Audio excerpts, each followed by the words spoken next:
ಸ್ನೇಹಿತರೆ, 20,000ಕ್ಕೆ 10% ಅಂತೆ 4 ವರ್ಷಕ್ಕೆ ಎಷ್ಟು ಚಕ್ರ ಬಡ್ಡಿ ಆಗುತ್ತೆ ಅಂತ ಕೇಳಿದ್ದಾನೆ.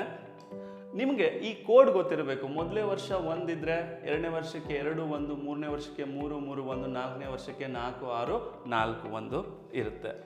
ಈಗ 20,000ಕ್ಕೆ 10% ಎಷ್ಟು? 1 0 ತೆಗಿಬೇಕು, 2,000. ಮತ್ತೆ ಈ 2,000ದ್ದು ಮತ್ತೆ 10% ಇಲ್ಲಿ ಬರೀರಿ, 200. ಈ 200 ಮತ್ತೆ 10% 20, ಒಂದೊಂದು 0 ತೆಗಿತಾ ಹೋಗೋದು. ಈ 20 ಮತ್ತೆ 10% 2. ಈಗ ಇವನ್ನ ಮಲ್ಟಿಪ್ಲೈ ಮಾಡಿ. 2,000 × 4 ಎಷ್ಟಾಗುತ್ತೆ? ಇದು 8,000 ಆಗುತ್ತೆ. ಇದು 1,200, ಇದು 80, ಇದು 2. ಇದನ್ನ ಟೋಟಲ್ ಮಾಡಿ ಇದೆ ಚಕ್ರ ಬಡ್ಡಿ.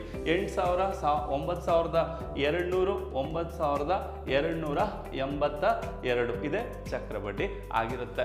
ಈ ಪ್ರಶ್ನೆಗೆ ಉತ್ತರವನ್ನ ಕಮೆಂಟ್ನಲ್ಲಿ ತಿಳಿಸಿ. ಇದೇ ರೀತಿ ಮೆಂಟಲ್ ಎಬಿಲಿಟಿ ಶಾರ್ಟ್ಕಟ್ಗಾಗಿ ನಮ್ಮನ್ನ ಫಾಲೋ ಮಾಡಿ.